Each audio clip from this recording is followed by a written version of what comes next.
Donc, nous allons essayer de vous présenter du point de vue du groupe de travail de la carte étudiante, qui était un sous-groupe du groupe utilisateur qu'a instauré l'agence Erasmus, les outils concernant donc cette partie de la grande initiative carte étudiante européenne, avec ce focus sur son projet éponyme, puisque le projet carte étudiante européenne, c'est un des points les plus importants peut-être à commencer par mentionner. S'il donne son nom à l'initiative, il en est une partie d'une certaine manière. Mais vous verrez aussi qu'il y a une dimension bien évidemment au-delà d'Erasmus.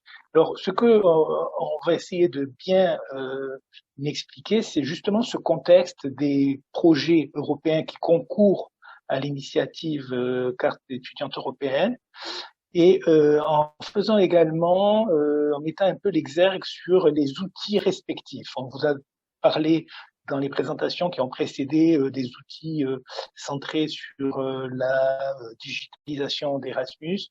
Là, on va plutôt évidemment parler des outils qui vous permettent de mettre en place cette dimension européenne de vos cartes étudiantes, puisque c'est ça, en fait, dont il s'agit. Il ne s'agit pas d'une nouvelle carte étudiante, mais bien d'une dimension européenne donnée aux cartes étudiantes délivrées par les établissements. Donc, on va rentrer un peu dans les enjeux et les services liés à la carte. Et comme il s'agit aujourd'hui de vous présenter des moyens de vous aider à déployer tout cela, l'idée, c'est de vous présenter les acteurs de ce déploiement de la carte étudiante européenne en France, qui sont là pour vous accompagner, auxquels vous pouvez poser des questions, et qui sont là pour vous aider soit à résoudre des questions, soit pour partager des développements qu'ils ont eux-mêmes déjà mis en place. Et on évoquera évidemment un élément, une dimension essentielle de la carte, c'est la dimension service, puisque la carte étudiante européenne, c'est un passeport de l'étudiant, mais c'est aussi un accès, et surtout un accès à des services qui sont utiles dans la mobilité. Même chose, dans les présentations plénières, on a parlé beaucoup des outils spécifiques de la mobilité Erasmus. Là, on va parler des outils qui servent évidemment aux étudiants Erasmus, mais qui concernent tout étudiant et qui sont tous les services dont un étudiant en mobilité a besoin, logement, restaurant universitaire, santé, etc. Et je mentionnerai la plateforme de services numériques qui est en cours de construction et qu'a évoqué Marie-Pierre Chalimbaud, qui s'appelle EDSSI, European Digital Student Service Infrastructure, mais aussi les autres travaux sur les services. Alors, pour bien comprendre ça, c'est simplement ce schéma qui est d'ailleurs fourni par la Commission européenne elle-même, qui est le European Student Card Initiative, l'initiative. Ça embarque deux grands projets, celui de la digitalisation, dématérialisation, numérisation d'Erasmus, qu'on a bien abordé ce matin déjà, et celui du déploiement de la carte étudiante européenne, qui permet une reconnaissance de l'étudiant sur les campus et un accès aux services. Donc, le projet carte européenne, c'est une partie, de ce point de vue, de l'initiative carte étudiante européenne. Alors, qu'est-ce que ça veut dire concrètement pour l'établissement qui veut mettre en place les choses? Ça veut dire que, ça a été dit aussi dans les conférences d'introduction, ça veut dire qu'il n'y a pas un bouton unique sur lequel j'appuie et puis automatiquement je télécharge les outils. Ça veut dire que vous avez des packs d'outils à adopter dans votre établissement en parallèle, qui concourent tous, qui convergent, mais qui sont différents. Celui qui concerne la carte européenne, appelé ici ESC, selon le sigle anglais, concerne plutôt, c'est vrai, les systèmes d'information, c'est-à-dire les gens qui, dans votre établissement, gèrent les cartes étudiantes et les génèrent. Alors que les outils, par exemple Erasmus ou Paper, vont concerner principalement les usagers que sont les collègues des services des relations internationales. Et la question de l'identifiant concerne des systèmes d'information qui sont en lien avec la fédération d'identité, comme vous l'a expliqué le collègue de Renater. Et donc, ils doivent fournir cet identifiant à la fédération d'identité. Alors, ce qui est remarquable dans l'initiative, c'est qu'en fait, tout ça repose sur des éléments communs.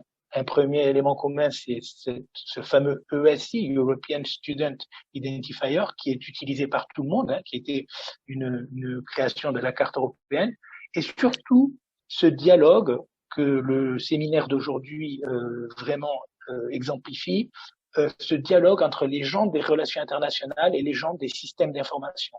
Parce que les uns et les autres ont besoin de ce dialogue. Dans les relations internationales, vous avez besoin de vos collègues informaticiens pour installer les outils, pour que ça fonctionne. Dans les systèmes d'information, les gens ont besoin d'un dialogue avec vous qui êtes les usagers pour développer les outils qui seront les outils pertinents pour la mobilité des étudiants. Et ça, c'est un point essentiel et l'agence Erasmus a dès le départ associé ces deux points de vue. Par exemple, dans le séminaire qui s'est tenu en novembre 2019 à la CUP. Et c'est ça la force de l'organisation de ce déploiement en France.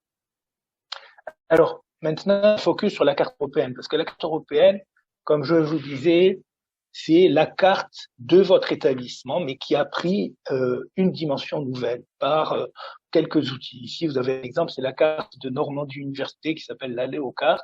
Et en fait, vous pouvez voir que la carte européenne, c'est un logo européen qu'on voit en bas à droite sur la carte, qui est en fait un hologramme avec un degré de sécurité important. Et ce sont ensuite des identifiants électroniques. Alors, il y en a un dont vous avez déjà entendu parler, c'est le fameux ESI, qui reprend l'identifiant de l'étudiant, mais y ajoute aussi l'identifiant de l'institution et du pays, hein, pour que on sache en fait non seulement qui diffuse cet identifiant, mais surtout on garantit ainsi son unicité et son univocité quand on échange cet identifiant. Il ne peut pas y avoir deux étudiants porteurs du même identifiant. Le deuxième identifiant porté par la carte étudiante européenne, c'est l'identifiant de la carte elle-même. C'est un numéro de la carte.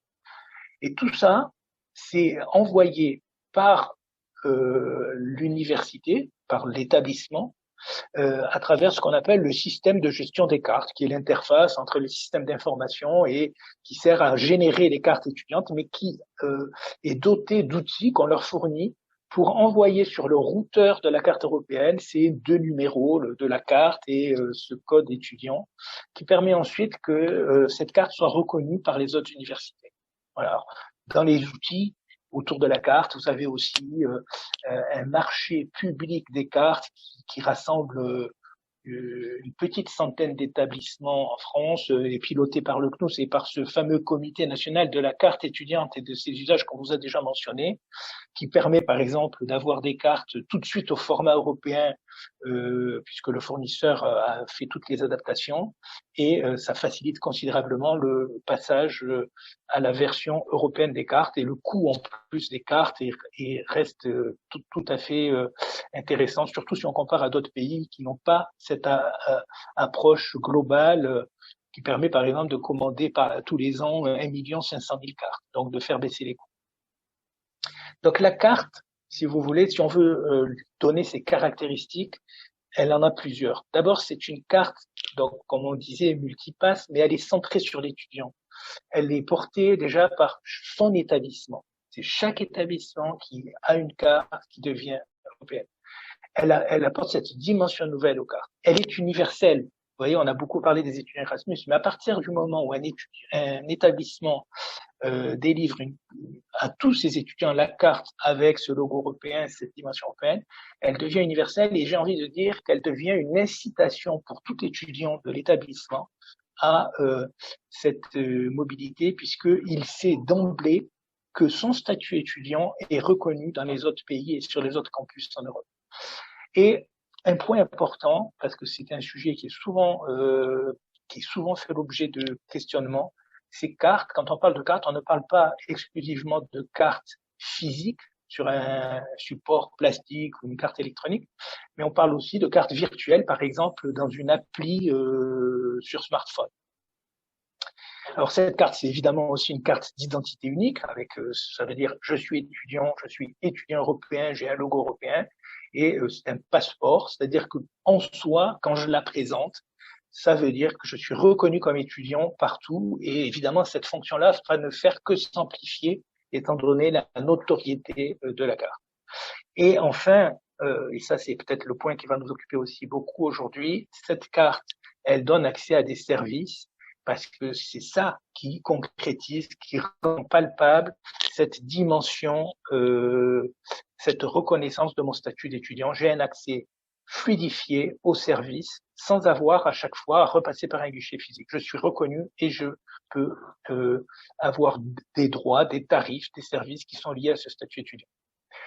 Alors, pour mieux comprendre peut-être par contraste avec les services en ligne de Erasmus, les services évidemment liés à la carte, c'est par exemple l'accès au restaurant universitaire avec le paiement électronique, Easy, c'est l'accès par exemple à des services de photocopie sur le campus, ça peut être aussi la laverie automatique, ça peut être des machines de distribution automatique, ça peut être le badgeage pour rentrer sur un campus ou dans un labo, des contrôles d'assiduité, l'accès aux bibliothèques universitaires.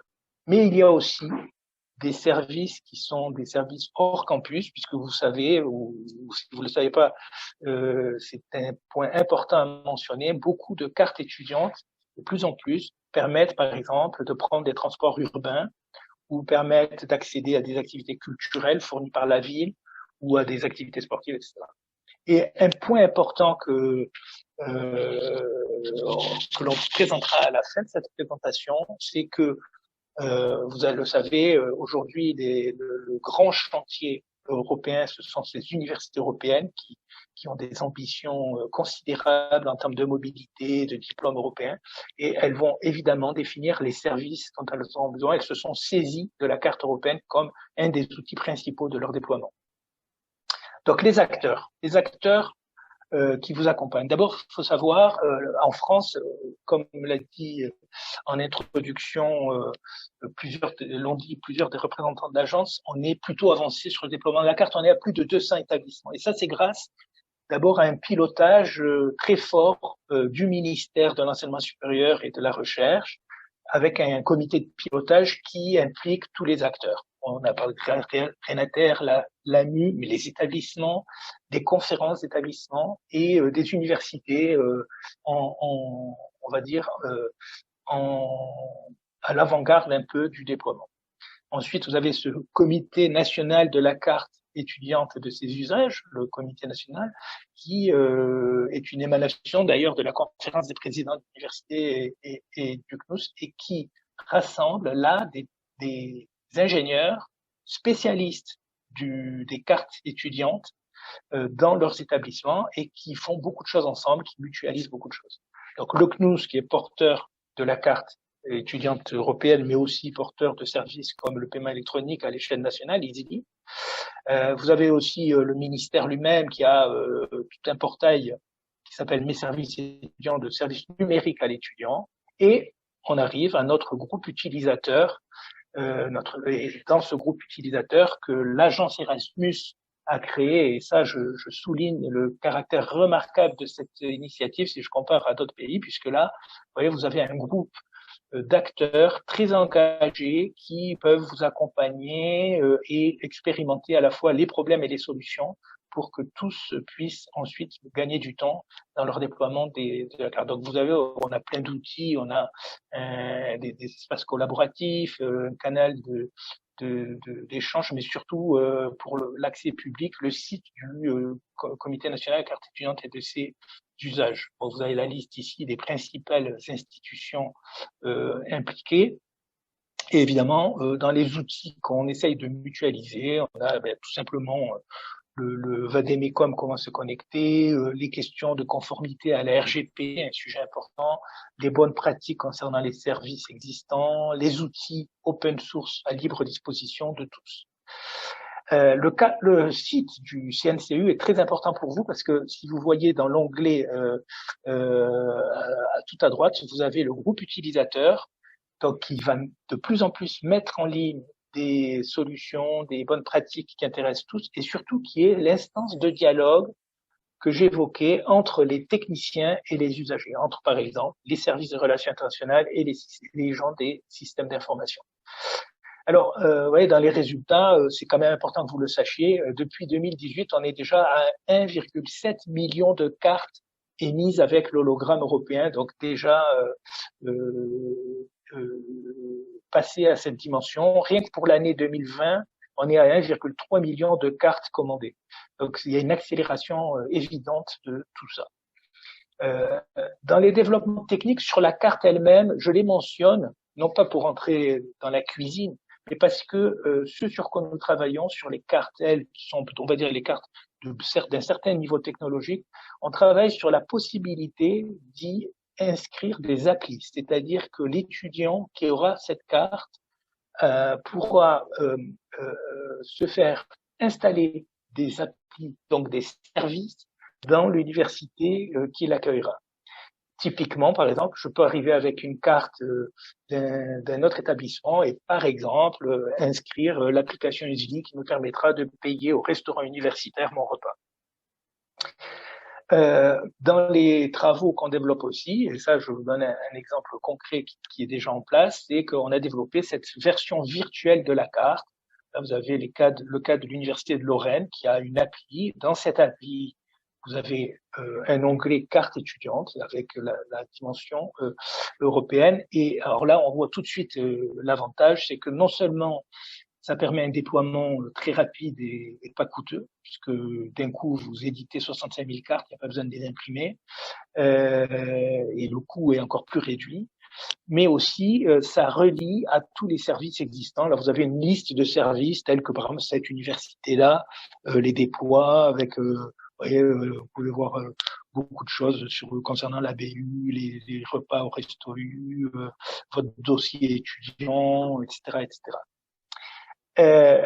Alors, l'approche nationale des services numériques, elle est intéressante parce qu'elle préfigure cette fameuse plateforme européenne qu'on vous a mentionnée de services numériques. Ça, c'est sur le site du gouvernement, du ministère de l'enseignement supérieur. Vous avez cette plateforme services numériques qui fonctionne exactement sur le même principe. L'étudiant est connecté, authentifié, et à partir du moment où il est là, il a accès à tous ces services numériques, demande de bourse, demande d'admission en logement universitaire, etc., etc. Et je fais un focus sur un sujet très important parce qu'il fait le lien entre ces services en ligne et l'usage de la carte. Ça, c'est l'interface de l'étudiant qui va se voir octroyer une chambre. Vous êtes dans un service de relations internationales, vous avez un accord avec le Crous pour réserver des chambres pour vos étudiants Erasmus. Vous octroyez la chambre à l'étudiant, c'est vous qui l'octroyez.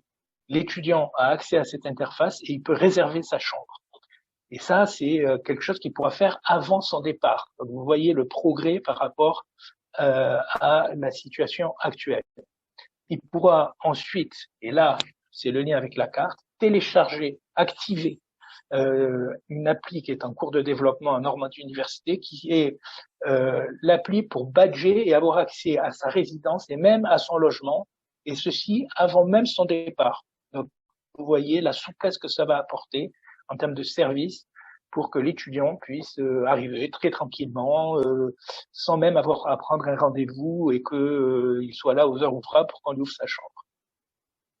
Je laisse la parole maintenant à Chloé Duvivier de l'Université de Rennes 1 pour vous exposer la dimension nouvelle qu'apportent les universités européennes. Bonjour tout le monde. Merci Jean-Paul. Donc donc moi je suis chargée de projet à l'Université de Rennes 1 et je fais partie également du groupe utilisateur national sur la thématique carte et services. Et voilà, donc je travaille plus particulièrement en tant que chargée de projet pour le déploiement de l'université européenne EDUC, dont fait partie Rennes 1 avec 5 autres universités en Europe.